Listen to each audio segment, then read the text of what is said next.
Uluhan sa mga balita sa Siri 47. Ingong pagkawala sa mga motor parts sud sa ilang impounding area sa SRP gisusi sa CCTO. 5.7 trilyones pesos nga nasud ng pondo sunod tuig aprobado na sa Kongreso. Cebu City PNP wa pa nakadawat og reklamo bahin sa gingong pagpanghulga ning nagkaduol nga eleksyon sa barangay. Sunog nga ni Ulbo sa barangay Tejero, Dakbayan sa Subo mokabat sa dulan 2 milyones pesos nga danyos. Sugbo, Kabisayan ug Mindanao, Pilipinas ug katawhan kutos maabot atong Sibya sa tibuok kalibutan mayong hapon. Live kita karon sa CCTN Channel 47 ug kini ang tulumanon sa nagunang kasayuran nga angay natong masayran. Sa nga ni Attorney Danica Caballes, ako si Dennis Tabar ug kini ang Siri 47.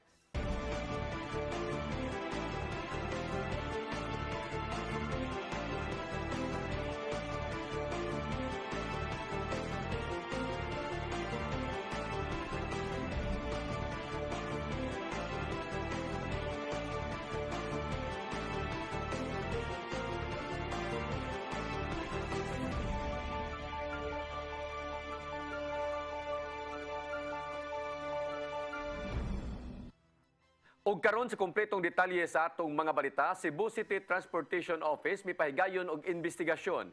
Kini may kalabutan sa pagkawagtang sa mga motor parts sa mga sakyanan sud sa ilang impounding area. Subay kini sa nadawat ilang reklamo labot niini. Ang kasayuran ihatod ni Sherissa Mioy. Gipaubos na karon sa investigasyon sa Cebu City Transportation Office kon CCTO ang giingong paghimulbol sa mga motor nga na-impound sa impounding facility sa CCTO diha sa South Road Properties. Base sa social media post sa tag-iya sa motor nga nakurat na lang siya sa diyang paglukat sa iyang upat palang kasimana nga motor na nga wala na ang battery niini. Matod ni Attorney Kent Jungoy, ang Assistant Department Head, nga mismo sila nakuratsab sa nadawat ng impormasyon gikan sa social media sa aligasyon sa tag-iya sa motor. Dugang pa niya nga ang safekeeping area sa CCTO diin ibutang ang mga motor nga nadala ato sa pagpangdakop sa mga traffic enforcers nga nakalapas sa blaod sa dalan nga kanunay adunay duha ka gwardya nga magbantay gikan sa usa ka security agency. Yesterday, I met Ma'am Raquel, met with CCTO personnel assigned in our safekeeping area, which is under CCTO Ordinance 2239. It's not impounding area, it is safekeeping area. So all of the personnel were here and they were investigated. We will formally give a transmittal of the complaint as soon as the complainant will be here. But before the end of this day, I will be talking with the representative of the security agency tasked to secure the area. Gani gipatawag karon sa CCTO ang security agency ug ang safekeeper enforcer aron sa pagklaro sa panghitabo kalabot sa pasangil sa tag-iya sa motor.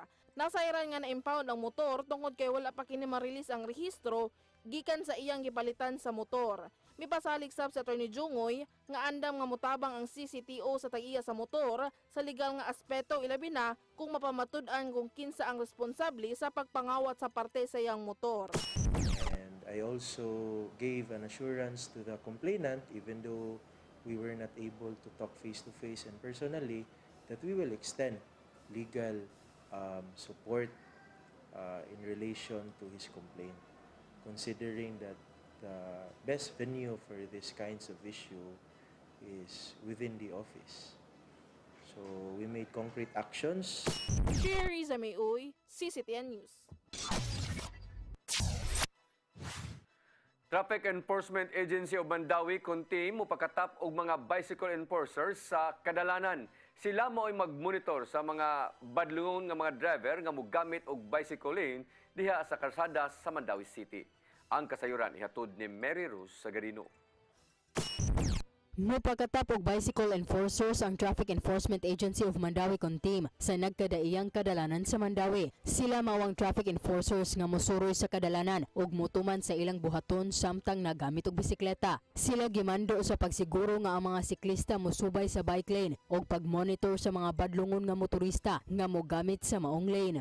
So mao na siya niyang katong nana sila citation ticket sa mga motor nga nisud sa bicycle lane, bike lane.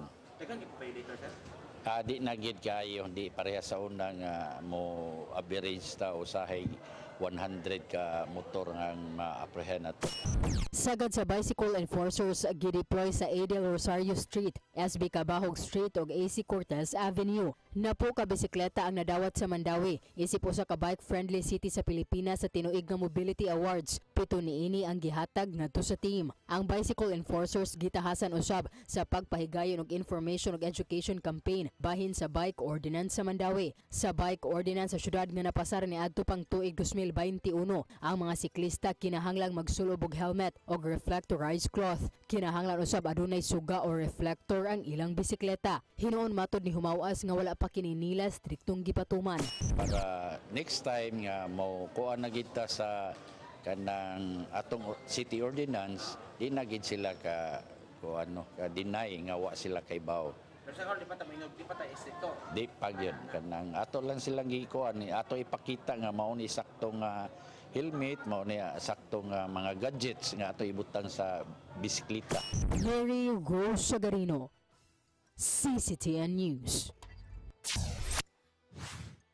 Gipangayo nga 5.7 trillion pesos nga national budget sa sunod tuig aprobado na sa Kongreso alang sa final reading. Ipaubos usab sa laing komitiba ang pag-amendar sa giduso nga budget ubos sa General Appropriations Act. Ang kasayuran ihatod ni Gian Navarro. Naabtan og gabi ang pag-aprobar sa nasudnong pundo sa Pilipinas karong tuig 2024 sa Kongreso. Guyunan sa 296 ka mga magbabalaod ang House Bill number 8980 din diha nakalatid ang gipangayong 5.768 trillion pesos sa sunod tuig. Samtong tulo ang nisupak ug walay nag-abstain. Humanini giyunan sa Kongreso nga magbugna og gamayng komitiba nga moy musubay sa posibleng pag-amendar sa gipangayong pundo ubos sa General Appropriations Act. Panguluhan kini ni House Committee on Appropriations Chairman Elizalde Co ug kuyog niya si Marikina City Representative Stella Kimbo ug uban pa. Misugot sila nga i-realign ang gipangayong confidential funds sa pipila ka mga buhatan ngadto sa mga ahensya nga nagsiguro sa soberanya, apil na ang West Philippine Sea. Apilan nini ang gipangayong confidential and intelligence funds gikan sa Office of the Vice President ug sa Department of Education nga mokabat tanan-tanan sa 650 million pesos. Gipanghinaot ni House Speaker Martin Romualdez nga dili na magduda pag-ayo ang publiko human sa planong realignment sa confidential funds.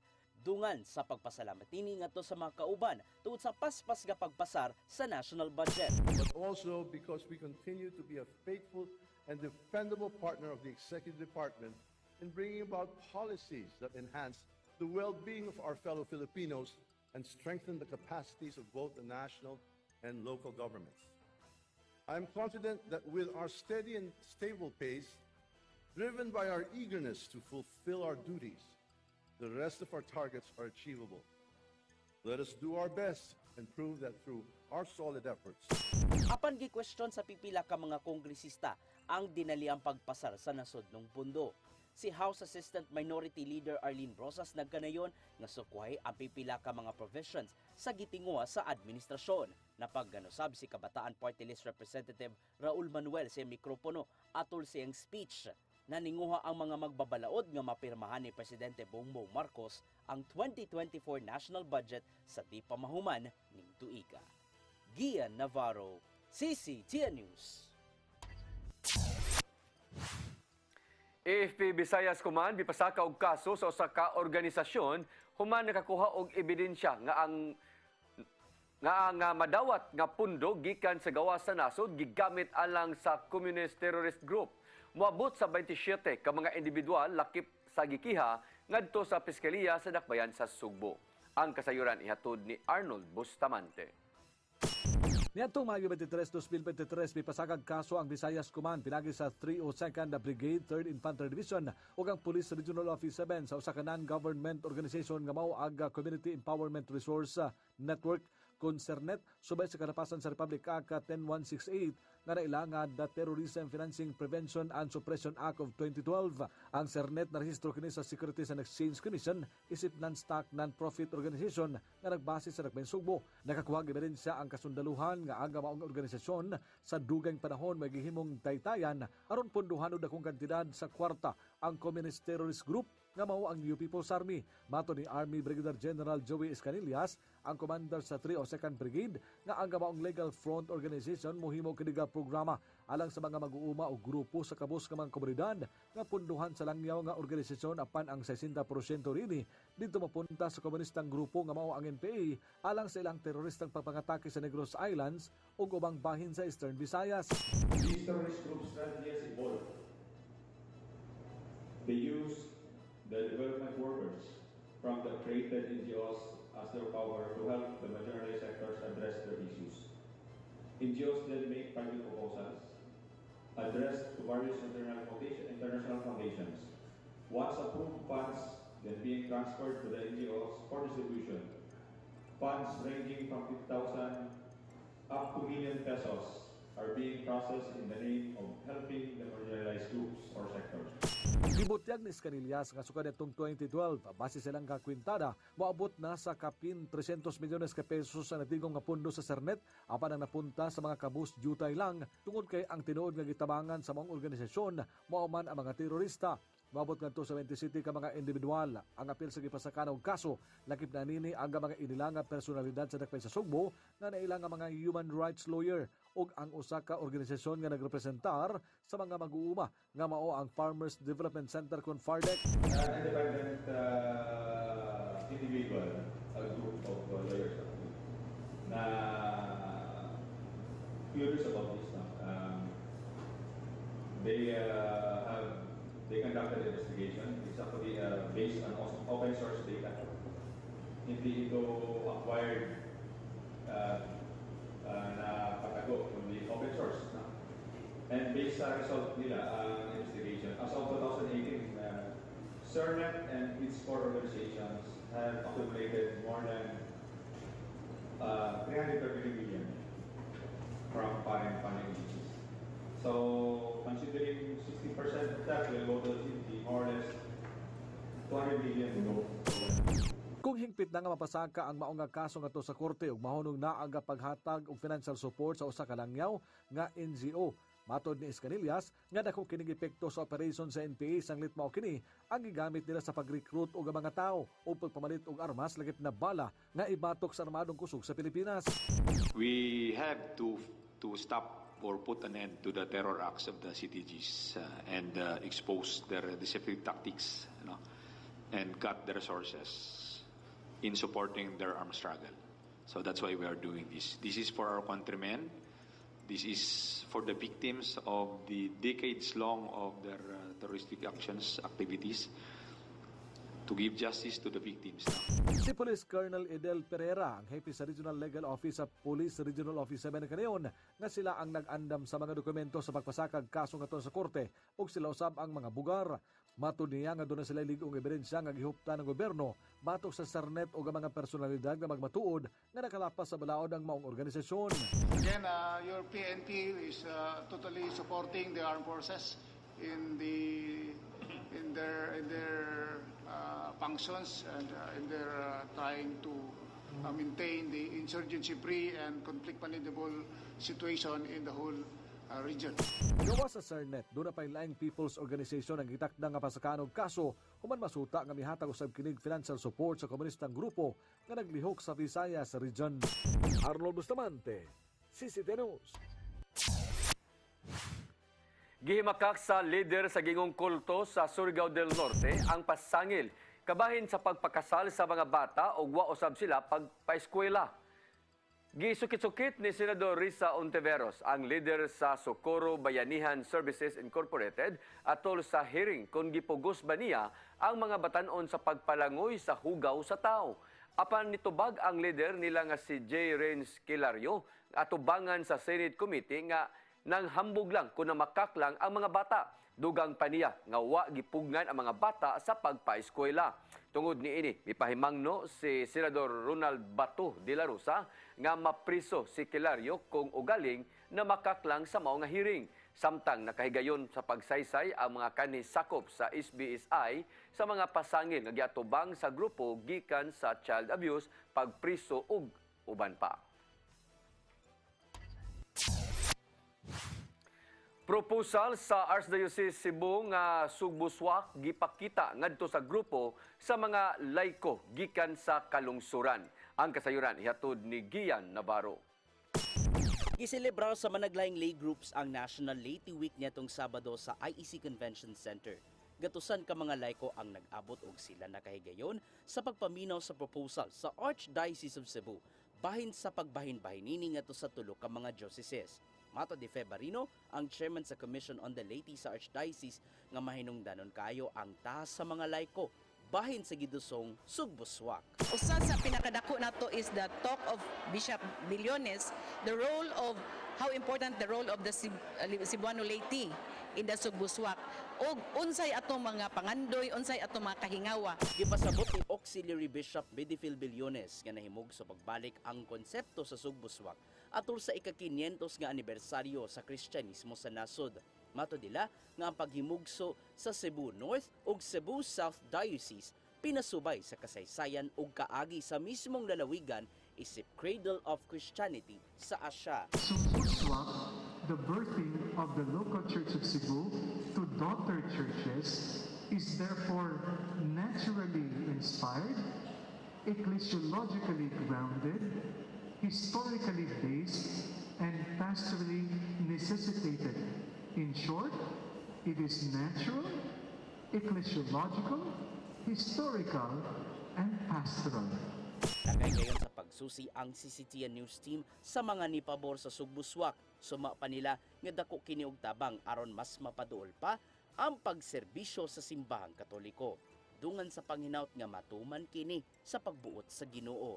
Mas pabor diri ang sa Cebu City ug napud sa Norte, pero ako sa akong yung pakoy pangutanon, okay ra gihapon og sa gamiton tong daan kay where nga asa ang layo naaman ang sakripisyo nga pagserbisyo. Murag ang scope sa amo ang mga trabahoon babahin. Unya kinsa tong duol-duol parehaan ang layo kay namo mga kauban bantayan.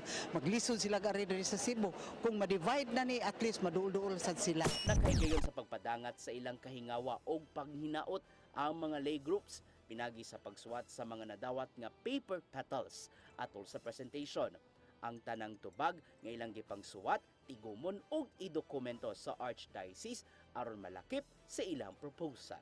Whatever the output here, of course, i-consider because ato man gigamit ang process of synodality ba nga ang pagpaminaw gihatagan og dako nga pagtagad ang pagpaminaw gikan labi na gyud gikan sa mga laiko. Gian Navarro, CCTN News. Kagamhanan sa syudad sa Lapu-Lapu ni sa ulog sa World Tourism Day kagahapong adlaw. Ni pasiug daw sab sila og Tourism Youth Congress aron sa pag-edukar sa mga kabataan. Ang kasayuran ni hatod ni Fatch Anthony Inso. Ni pasiug daw Tourism Youth Congress ang kagamahanan sa syudad sa Lapu-Lapu kagahapong adlaw isip kabahin silang pagsaulog sa World Tourism Day. Ang kalihukan gipahigayon sa Island Central Mall Mactan diin do na kinitema nga Tourism and Green Investments. Lakip sa mga mitambong sa Tourism Youth Congress mga tinun-an gikan sa Senior High School nga nag-specialize sa tourism strand o ang mga tinun-an sa kolehiyo nga na-enroll sa travel and hospitality industries. We are reminded of the vital role of tourism as a driver of economic growth and development. Globally, tourism employs 1 in every 10 people on Earth. It also has the potential to contribute to uplifting the lives of those in rural areas as it has been shown to create opportunities and provide livelihood to traditionally disadvantaged groups such as women, youth, and indigenous people. Lakip nga gituki atol sa kalihukan mga pagpalambo sa talento sa mga kabataan sa syudad ug ang pag-umol og mga potential nga mga leaders sa tourism industry. Our historic city is blessed not only with natural wonders, but also with so much talent, skill, and warmth, as manifested by our multi-awarded cultural performers, our accommodating workers and managers in the hospitality industry, and just about every hard-working Opunganon who welcomes our visitors. Nagpasalamat hinon si Chan sa pagtambong sa mga stakeholders in tourism sama sa Department of Education ug Cebu Association of Tour Guides ingon man sa mga education institutions. Anthony Inso, CCTN News. Musunod, Cebu City PNP, wa pa nakadawat og reklamo bahin sa gingong pagpanghulga ning nagkaduol nga eleksyon sa barangay. Kana uguban pa mga balita sa pagbalik sa Sayri 47.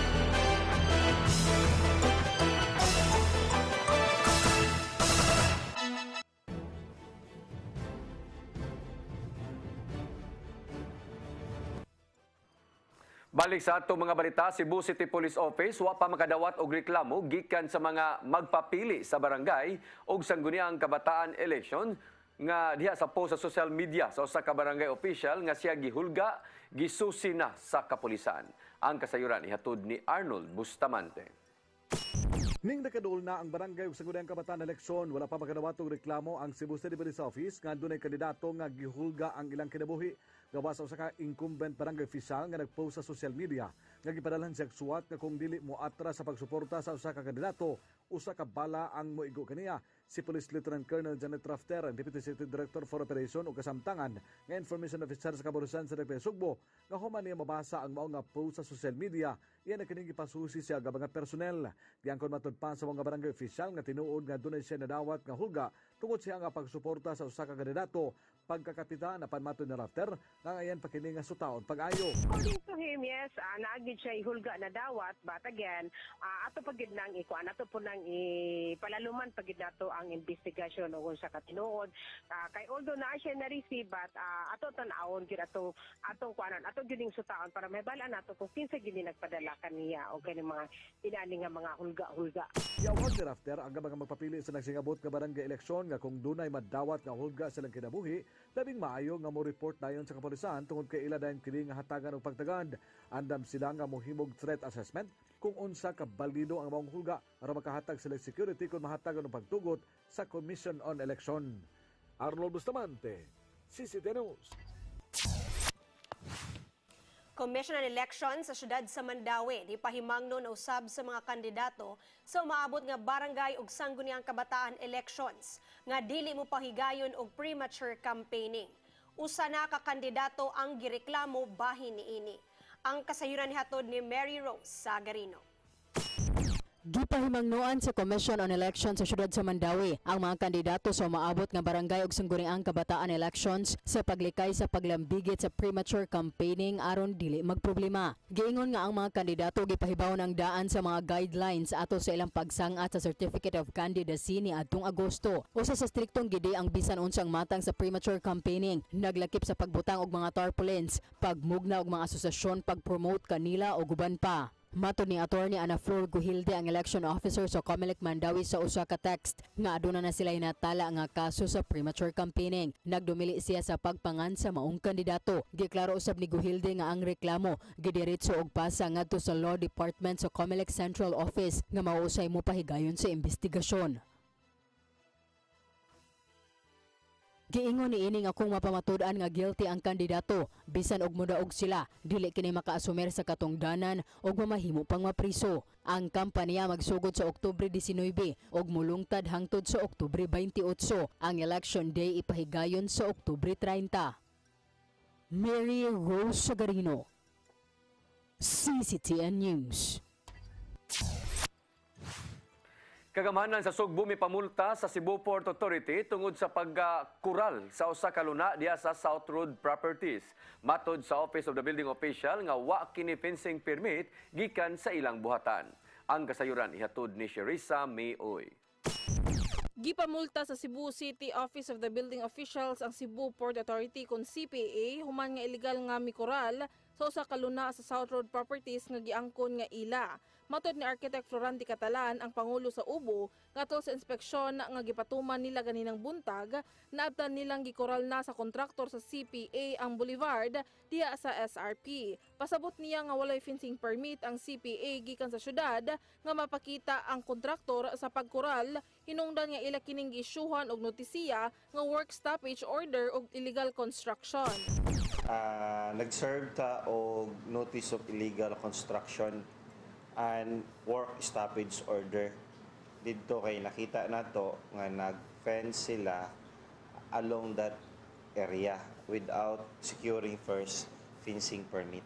Gani miabot nga to sa 15,000 ka pesos nga kinatibuk ang multa sa CPA tungod sa duha ka kalapasan sa building code. Subay sab niini mimando dayon si Catalan nga sa pagpaguba sa koral nga gibutang sa CPA diha sa Boulevard. Violation sa National Building Code, dapat magkuha jud ka og permit first prior construction.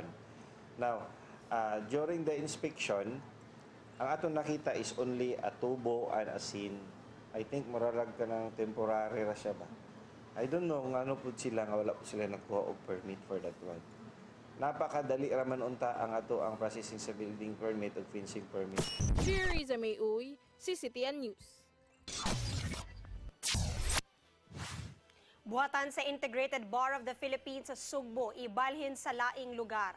Gidawat sa mga kadagkuan ang relocation site nga gitanyag sa Kapitolyo. Ang kasayuran ni hatod ni Gian Navarro. Gikatakdang biyaan sa Integrated Bar of the Philippines ang ilang buhatan sud sa Capital Compounding Dakbayan sa Sugbo. Gidawat sa mga kadagkuan sa IBP Cebu City Chapter ug Cebu Chapter ang relocation site nga gitanyag sa Cebu Provincial Government.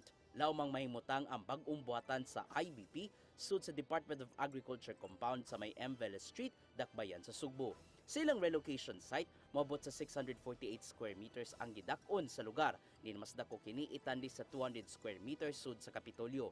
Sa taho gikan sa Provincial Information Office, gibutyag sa Provincial Engineering Office nga naa sa 90% ang completion rate sa bag-ong IBP office. Nakita ni Gobernador Gwendolyn Garcia nga dili nahaom ang kasamtangang naimutangan sa IBP Cebu City Chapter human nga gibalhin sa laing lugar ang Palace of Justice. Mong gipahaom ang bag-ong lokasyon nga duol mismo sa buhatan sa Prosecutor's Office, Ombudsman ug uban pa diya sa M. Velez. Ipaubos sa 25-year use-of-rock agreement ang paggamit sa IBP sa nunang gipanag-iya sa provincial government. Gian Navarro, CCTN News. Ordinansa nga giduso ni Vice Mayor Raymond Alvin Garcia nga naghatag og proteksyon sa mga hayop aprobado na sa konseho sa Dakbayan sa Sugbo. Ang kasayuran ihatod ni Sherisa May-Oy. Aprobado na sa konseho sa Dakbayan sa Sugbo ang Animal Welfare Council nga nagprotehera sa mga kahayupan sa Dakbayan sa Sugbo. Ang ordinansahon giduso ni Vice Mayor Raymond Alvin Garcia aron nga adunay gyud opisina nga motabang sa mga kahayupan nga biktima sa pagpangabuso ug uban pa. Matod ni Dr. Jessica Maribuhok, ang pangulo sa Department of Veterinary Medicine and Fisheries, nga sa pag-aprobar sa mga ordinansahon, gitinguhan nila ang paglusad sa Animal Welfare Desk sa mga police station sa Dakbayan sa Sugbo. Dinadunay mga pulis o individual ang ipaubos og animal welfare training nga maoy first responders sa mga biktima sa katalagman, animal cruelty ug uban pa. Is of course kung nanatay body, katong body na ma-create nato, mga nato sila'y mo-push sa mga policy na applicable sa Cebu City na related sa animal. Samtang nalakip sa maong ordinansa, mao ang pag-umol sa policy making body nga gilangkuban sa DVMF, Department of Agriculture, Bureau of Animal Industry Regulatory Division, Cebu City Police Office, Department of Interior and Local Government kun DILG, Liga ng Barangay ug BFP Cebu City. Panguluhan ang maong policy making body ni Cebu City Mayor Makil Rama, isip executive officer. Kinsa to ang chairman, kinsa to ang vice chairman, o kinsa na siya ang mga members, which is identified na nga to. Sherry Zamay-Uy, CCTN News. Mga mananaog alang sa Sugbo negosyo sa Season 2, laumang mahibaw-an sa dili pa ang Pasko. Matod sa Technical Working Group nga nagpadayon ang deliberasyon sa mga nagkadaiyang negosyo gikan sa ilang mga benepisyaryo. Ang kasayuran ni hatod ni Gian Navarro. Gibutyag ni Bukal Glenn Anthony Soco nga mahibaw-an na sa di pa ang Pasko kung kinsa ang mga mananaog sa Sugbo Negosyo Season 2. Gipaubos na sa deliberasyon ang top 35 beneficiaries human sa pagpresentar o pagbaligya sa ilang negosyo atol sa Sugbo Negosyo Expo niadtong Septembre 8. Sukit-sukito na sa Technical Working Group kung unsang mga negosyo ang malakip sa top 10. Mato di Soco, kinsang sakop usab sa Technical Working Group nga human sa deliberasyon sa top 10, ipaubos na sila sa laing hugna sa mentoring. Meet kami with the governor, with Governor Gwen Garcia, who's the chairman of the committee, and we'll present to her ang ato nga top 10. And then once final, then we will now proceed to the mentoring stage, no, which will take 1 month. Pagkahuman sa mentoring, ipaubos na sa ultimate test ang mga top Sugbo Negosyo beneficiaries nga mao ang business plan proposal. At tubangan sa mga hurado nga nagagikan sa business community, ipresentar sa mga finalists ang ilang negosyo ug ang plano sa pagpalambo. Diha na may bawaan kung kinsa ang mga mananaog ug target nga maproklamar kini sa dili pa ang Pasko. Dakong ganti ang nagpaabot sa mga mananaog sama na lang sa tropeyo ug dakong balor sa Sugbo Negosyo coupons. Ang target by before Christmas, no, maka-award na ta. And then maka-launch na ta sa Season 3. Hanausap ilusad ang Sugbo Negosyo Season 3 ato sa pag-award sa mga mananaog sa Season 2. Gian Navarro, CCTN News.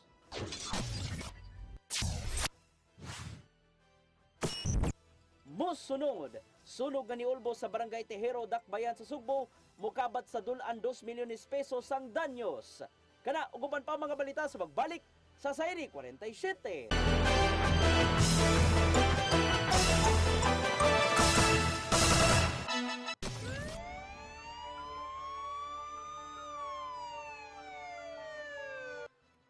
Balik sa atong mga balita, moabot ngadto sa 1.8 milyones ka pesos ang danyo sa sunog nga miigo karong hapon sa Villa Gonzalo 2, Barangay Tejero, Dakbayan sa Sugbo. Giingong nagsugod ang sunog sa taas nga andana sa panimay ni Hazel Aranita. Mao nga igo na lang sa paghakot sa mga gamit ang mga silingan aron kini maksalbar pa. Nadawat sa kabombiruhan ang alarma sa sunog alauna 43 sa hapon. Gisaka dayon kini ngadto sa second alarm og napaong hinuon kini pasado alas 2 na sa hapon. Moabot sa 18 ka mga panimay ang naugdaw. Samtang adunay 5 ka panimay ang partially damaged.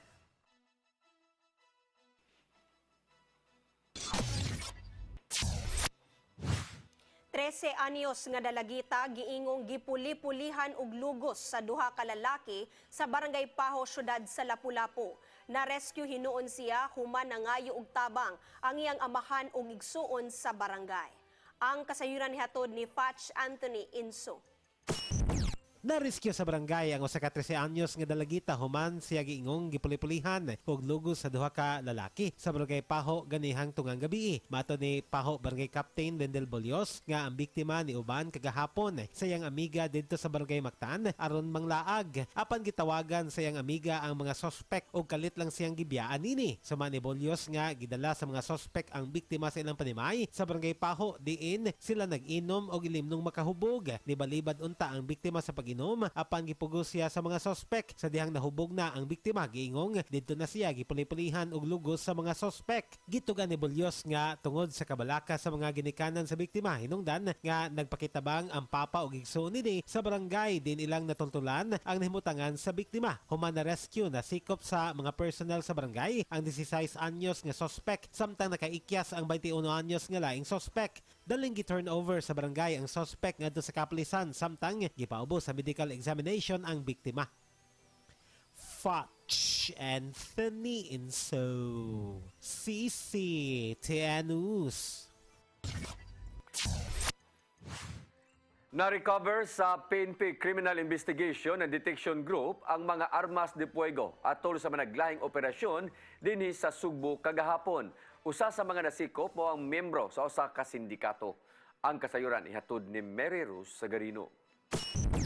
Nadakpan ang sakop sa Jeremy Labitad Crime Group ato sa operasyon sa PNP-CIDG sa barangay Mambaling, Dakbayan sa Sugbo kagabi. Gila ang nadakpan nga si Wilfredo Labitad Sabila og residente sa barangay Haklupan, Dakbayan sa Talisay. Matod sa CIDG nga namaligya og armas si Isabela og nadakpan kini niadtong tuig 2020 sa kasong murder. Na-recover sa mga otoridad ang usa ka kalibre sa 45 nga pistola ug ang magazine niini. Samtang nasikop usab ang usa ka negosyante human gituohang kanunay nga magpakita sa armas panahon nga siya mahubog. Atol kini sa laing operasyon kagahapon sa hapon sa barangay Panangban, lungsod sa Compostela. Human giisyuhan og search warrant, gipusasan sa otoridad si Rene Tapayan Sunedo, residente usab sa maong lugar. Ang managlahing operasyon sa CIDG pinasubay sa Oplan Paglalansag Omega. Kasong kalapasan sa Comelec Ganban o illegal nga paghupot og armas ang giatubang sa mga dinakpan.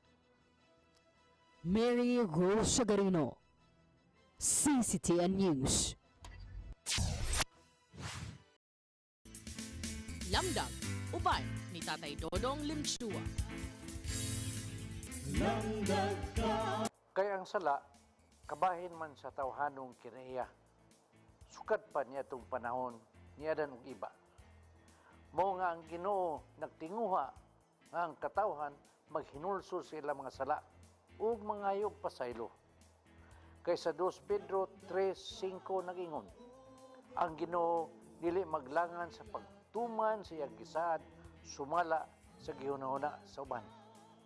Apan siya nagpailog kaninyo kay dili siya bot nga may usa nga malaglag, kundili nga ang tanan maghinulsol ug mubiya sa ilang mga sala. Dili gayud kita angay nga magpanuko ug mahadlok nga moduol sa Ginoo kung kita makasala. Kay siya puno sa kaluoy ug gugma. Andam siyang mo sagakay kanato kung kita madagma man. Makasalig yun kita siyang kamatinudanon. Kaya sa pagbangutan 3:22 ngadtos 23 nagingon, dili gayud mulubad ang gugma sa Ginoo ni matapos ang iyang kaluoy. Bag-o kini adlaw-adlaw pagka matinumanon gayon niya. Kung makasala ka man, karon ang panahon nga moduol ka sa Ginoo. Nagpaabot siya kanimo. Andam mo gakos kanimo ug mupabati siya gugma nga way kinutuban. Mga igsuon, kini ang atong lamdag karong adlaw. Lamdag ka. Mao kadtong naglangkob sa atong mga balita sa Sayre 47. Ako si Dennis Tabar. Ako si Danica Cabalies. Hangtod ugma sa inyong paboritong tulumanon. Sayre 47.